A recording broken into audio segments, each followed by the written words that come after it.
Hello दोस्तों, आज हम बात करेंगे रोजगार से संबंधित यानी कि किन किन विभागों में कौन कौन सी वैकेंसियाँ आने वाली है और यह कब तक आने वाली है, इसके बारे में हम बेसिक से चर्चा करेंगे। और कौन कौन सी वैकेंसियाँ आने वाली है और किसका एग्ज़ाम होने वाले हैं और कितना वैकेंसी आने वाला है और कौन कौन सी से भर सकते हैं, इसके बारे में हम पूरी विस्तार से चर्चा करेंगे।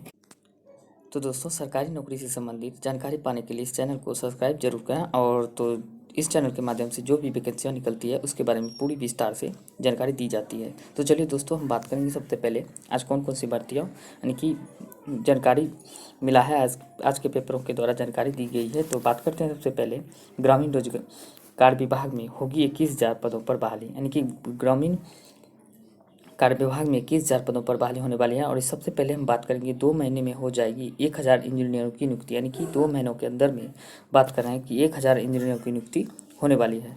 अब बात करते हैं ग्रामीण विभाग में 21,000, तो 2 महीने के अंदर जो है ग्रामीण विभाग को 2,000 इंजीनियर मिलने वाली है। और बात करते हैं इसमें जूनियर और असिस्टेंट इंजीनियर शामिल हैं। और वहीं बात करते हैं साथ ही UDC, LDC, store keeper, lab technician और अन्य के लिए करीब 20,000 पद सृजन कर बहाली की तैयारी की जा रही है। और इसके अंतर्गत करीब 9,000 अस्थायी और करीब 11,000 अस्थायी बहाली होंगी। और वहीं बात करते हैं विभाग में चीफ इंजीनियर, सुपरिटेंडिंग इंजीनियर और एग्जीक्यूटिव इंजीनियर के लिए भी अतिरिक्त पदों का सृजन करने के लिए करने की तैयारी है। और बहुत जल्द ही सरकार की मंजूरी के बाद बहाली प्रक्रिया शुरू होगी। सूत्रों के अनुसार ग्रामीण कार्य विभाग में लंबे समय से सेवानिवृत्त कर्मियों की जगह खाली पड़ा हुआ है। अब वहीं बात करते हैं सरकार की मंजूरी के बाद शुरू होगी नियुक्ति, यानी कि बात करते हैं 20,000 पद का सृजन की तैयारी में है। और वहीं बात करते हैं 9,000 की बात करते हैं तो 9,000 होगी अस्थायी बहाली और 11,000 की बात करते हैं अस्थायी बहाली होने वाली है। अब वहीं बात करते हैं 600 पदों पर खाली है इंजीनियर, यानी कि जूनियर इंजीनियर के पद, यानी 600 कुल पद खाली है। वहीं बात करते हैं 466 पद खाली है, असिस्टेंट इंजीनियर के 466 पद खाली है। अब बात करते हैं अंतिम चरण में है प्रक्रिया, यानी कि ग्रामीण कार्य विभाग में इस समय जूनियर इंजीनियर के करीब 1,070 पद है, इसमें से करीब 600 पद खाली है। वहीं असिस्टेंट इंजीनियर की बात करते हैं 775 पद है, जिसमें कि करीब 466 पद खाली पड़े हैं। इन दोनों पदों की नियुक्ति प्रक्रिया तकनीकी सेवा आयोग और बीपीएससी के माध्यम से पिछले साल से चल रही है प्रक्रिया इसकी। और वहीं बात करते हैं अगले 2 महीने में विभाग के करीब 1,000 इंजीनियर मिलने की संभावना है।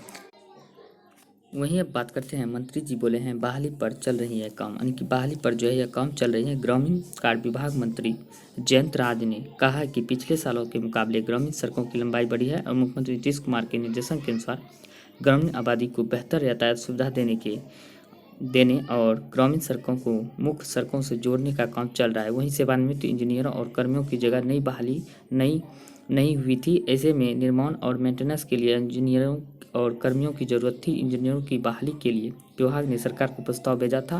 नियुक्ति प्रक्रिया चल रही है और अगले 2 माह में इंजीनियरों को मिलने वाली यानी कि अगले 2 माह में 2,000 इंजीनियर मिलने की संभावना है। वही करीब 20,000 पदों की सृजन की तैयारी कार्य चल रहा है, यानी कि तैयारी कर रहा है। तब वही बात करते हैं अगली खबर की।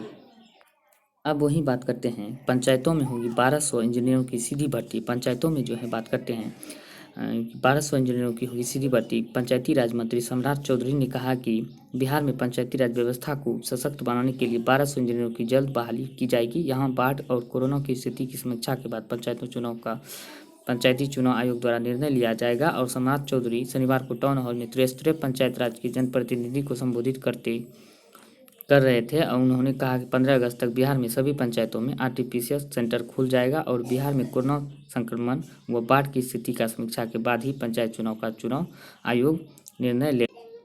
और इनके द्वारा ऐसे बहुत सारे बात कही गई है जो कि यह इंजीनियरों की बात चल रही है कि 1,200 इंजीनियरों की सीधी भर्ती करने की संभावना बताई जा रही है। चलिए अब नेक्स्ट खबरों की ओर बढ़ते हैं।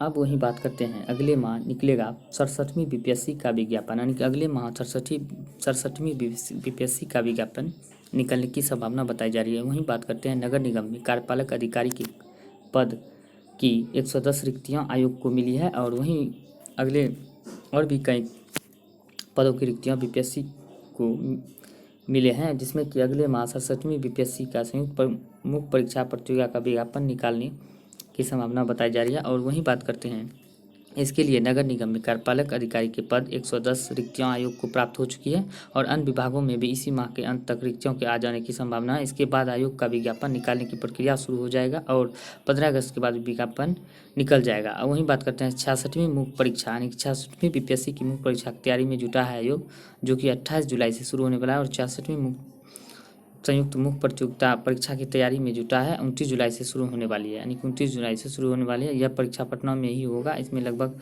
8,700 अभ्यर्थी शामिल होंगे, जिनके लिए 10 सेंटर बनाए जा रहे हैं।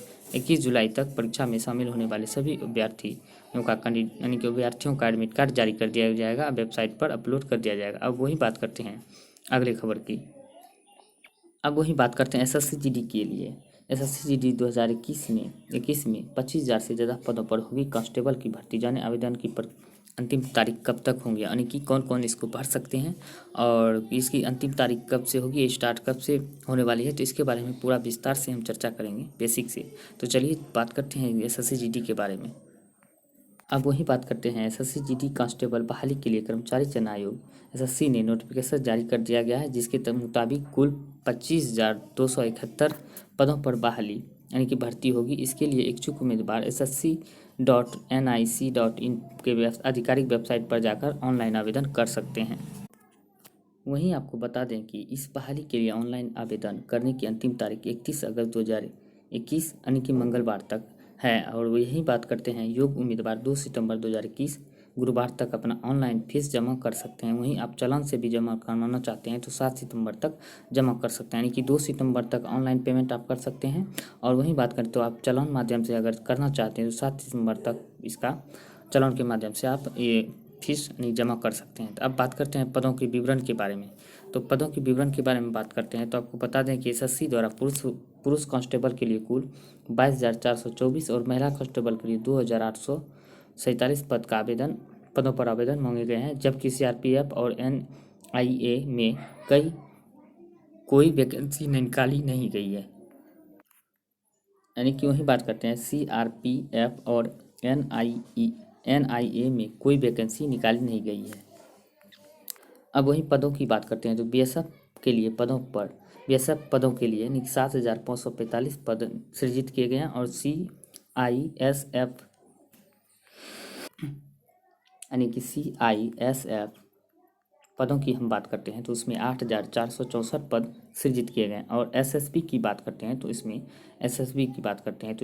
3,806 पद सृजित किए गए हैं। अब बात करते हैं नेक्स्ट वैकेंसी यानी कि आईटीबीपी की हम बात करते हैं तो इसके लिए जो है कुल 1,431 पद का सृजन किया गया है, देख सकते हैं आप यहाँ पे दिया गया। और वही बात करते हैं एआर पदों के लिए जो है 3,785 पद का सृजन किया गया है। तो अब वही बात करते हैं एसएसएफ पद के लिए जो है 240 पद सृजन किया गया है, आप देख सकते हैं दिया गया। और वही बात करते हैं चयन प्रक्रिया की बात।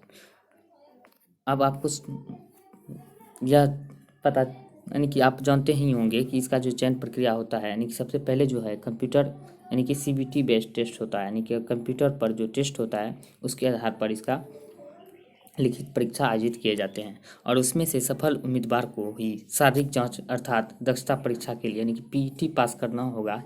इसी के लिए उसको फिजिकल के यानी कि ये जो लिखित परीक्षा है पास करने के बाद है उसे फिजिकल के लिए बुलाया जाएगा। इसके अलावा शारीरिक माप तौल परीक्षा के लिए भी उन्हें बुलाया जाएगा, यानी कि शारीरिक दक्षता पास करने के बाद है उस अभ्यर्थियों को जो है तो उसको यानी कि मेडिकल होने के बाद अगर फिजिकल आप पीटी सबसे पहले जो टेस्ट पास कर लेते हैं सीबीटी पास करने के बाद आपको जो है फिजिकल लिया जाएगा। और फिजिकल लेने के बाद और आप उसमें कंप्लीट हो जाते हैं तो आपको मेडिकल के लिए बुलाया जाएगा। मेडिकल आप फिट कर जाते हैं तो आपको जो फिट करके आप अंतिम मेरिट यानी कि मेधा सूची जो अंतिम जारी किया जाता है उसके आधार पर आपको चयनित किए जाएंगे। यानी अगर आपकी मेधा सूची में नाम आ जाते हैं तो आपका मेरिट लिस्ट यानी कि मेरिट की बात करते हैं तो बन जाते हैं तो आप इसके लिए सिलेक्शन यानी कि सेलेक्ट कैंडिडेट घोषित हो सकते हैं। तो अब बात करते हैं योग्यता के बारे में बात करते हैं तो योग्यता क्या क्या होंगी और कब तक यानी कि कितनी उम्र तक के विद्यार्थी इसे भर सकते हैं उसके बारे में हम बात करेंगे।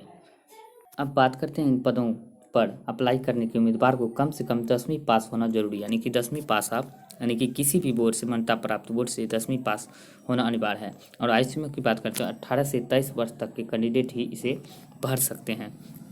और उसको जो है यानी अब वही बात करते हैं कि आपको जो है कैटेगरी के हिसाब से भी कुछ इसमें एज रिलैक्सन दिया जा सकता है, तो आप उसे अच्छी तरीके से नोटिफिकेशन पढ़कर उसे आप भर सकते हैं। वही बात करते हैं आयु गणना 1 अगस्त 2021 से की जाएगी, यानी कि आपकी आयु जो गणना है उसको 1 अगस्त 2021 से की जाएगी। अर्थात उम्मीदवार 2 अगस्त 1998 से पहले जन्म सभी उम्मीदवार अप्लाई कर सकते हैं, यानी कि 1998 से पहले जो जन्मे हुए हैं, यानी कि उम्मीदवार का जन्म तिथि है, सभी उम्मीदवार जो है अप्लाई कर सकते हैं।